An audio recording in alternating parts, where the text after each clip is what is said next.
Yeah, I was about to say, yes, he's virtual, but he deserves a round of applause from the room. Thank you very much to the Global Chief Executive Officer, Sundar Pichai, who is the head of Google and Alphabet. Thank you very, very much.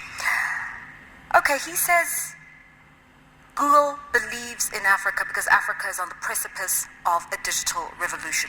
That is why we're having this conversation, because so much of that innovation is going to manifest in the transport and transport infrastructure space. Opportunities we should leverage. Countries that are ready to take up those opportunities is a country like Sierra Leone.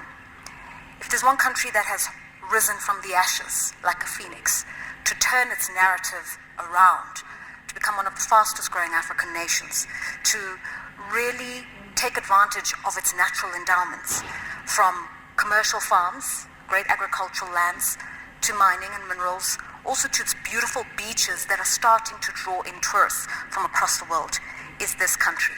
And my understanding is they're ready to take advantage of everything that is available as a tool to enhance the Sierra Leonean economy, from the launch of the African Continental Free Trade Area to these digital tools, to finding different ways in which to bring people to Sierra Leone and take Sierra Leone's people into the rest of the world.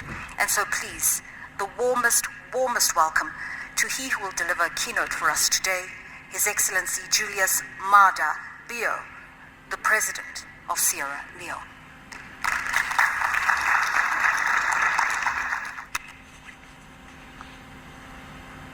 Mr. Sundar Pichai, the Chief Executive Officer of Google, who just addressed us.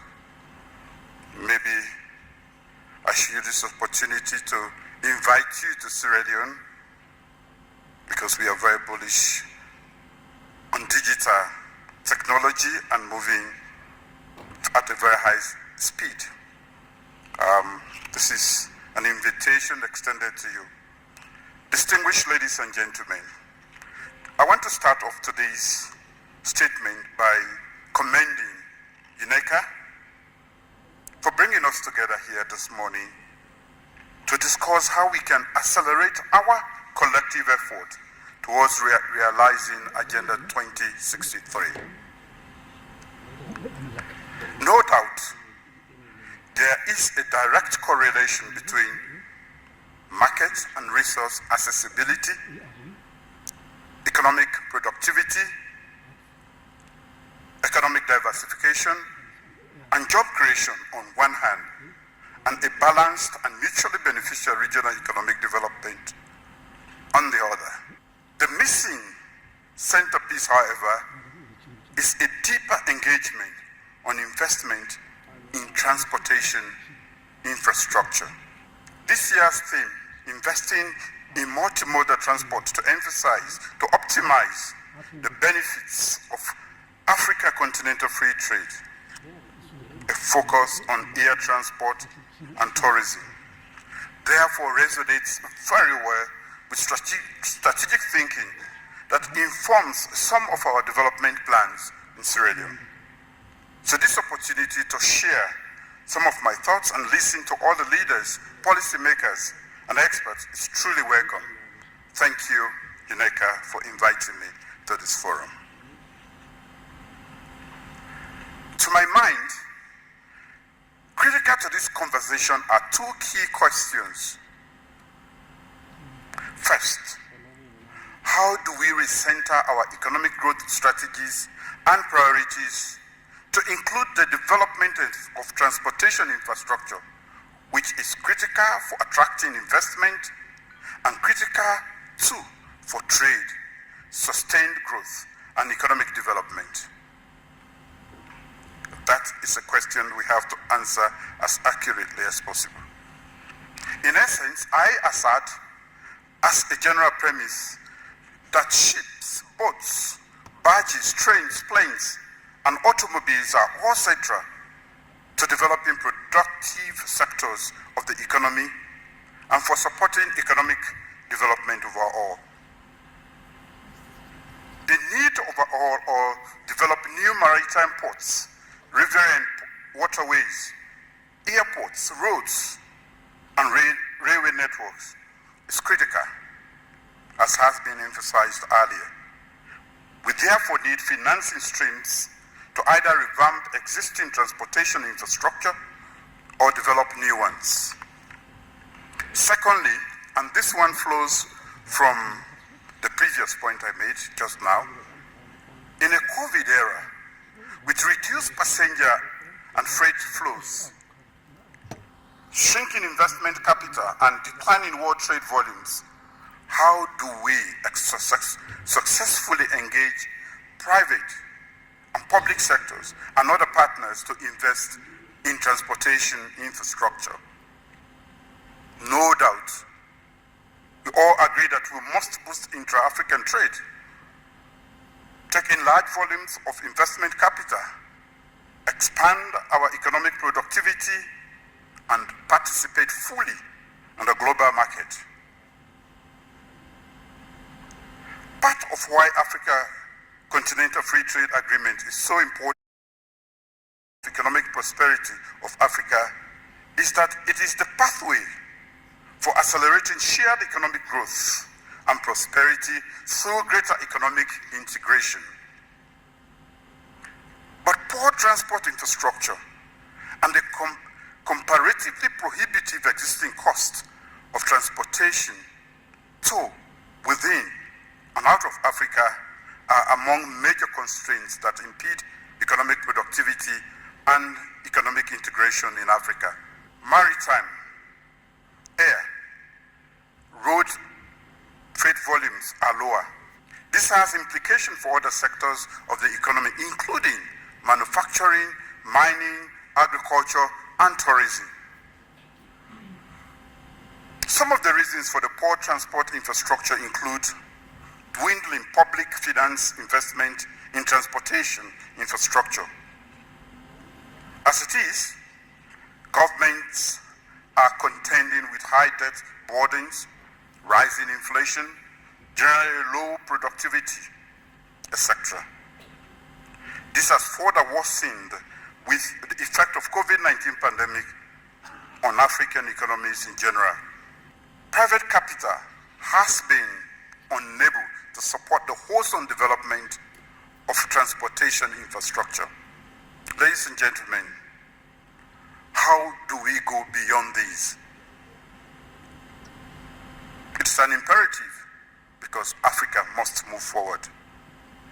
First, the ratification and implementation of intra-African agreements that facilitate trade and economic development is important because it improves connectivity and reduces costs. Following the ratification of the African Continental Free Trade, Sierra Leone was one of the first states to take the proactive step of drafting and validating a new national trade strategy developed with the support of UNECA. This was informed by 200 consultations undertaken with the various stakeholders in country, from the public sector, private sector associations, development partners, and think tanks. Beyond policy, we are looking for opportunities and possibilities.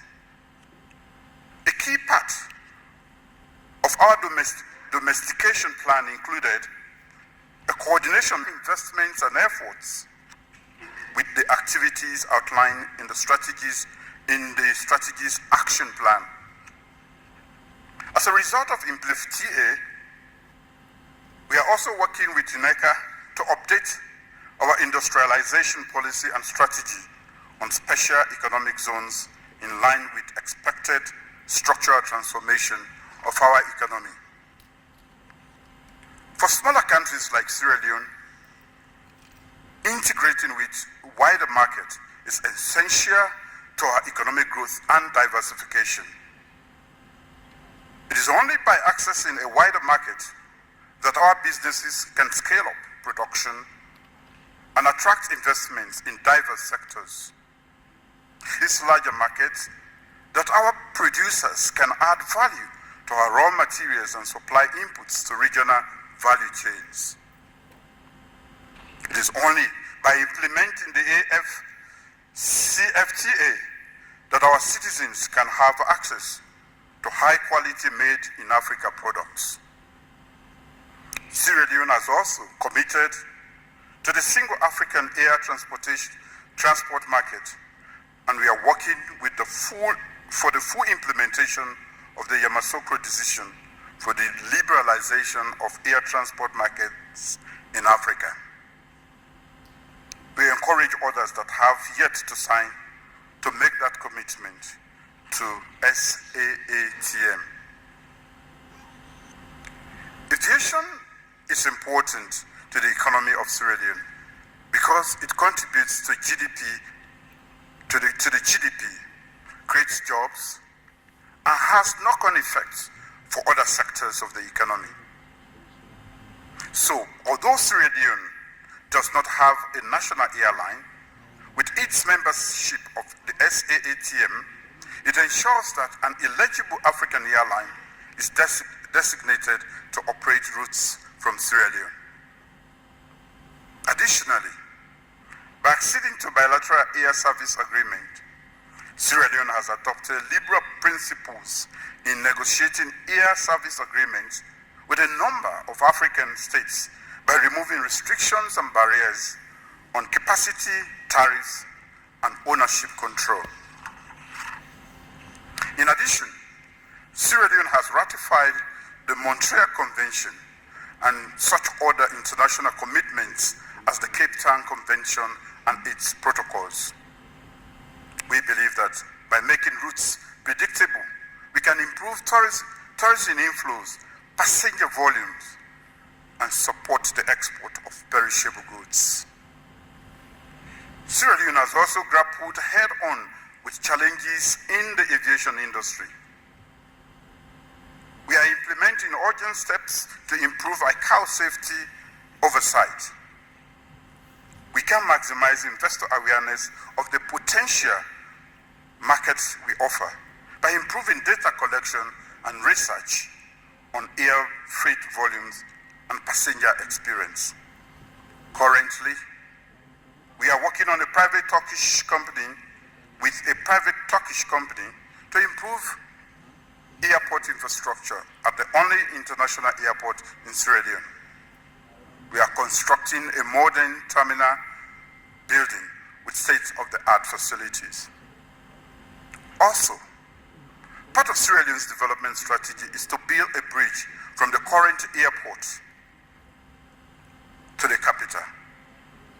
For those who don't understand, our airport is separated by a huge body of water between the city and the airport. Currently, a mix of ferry and private boat move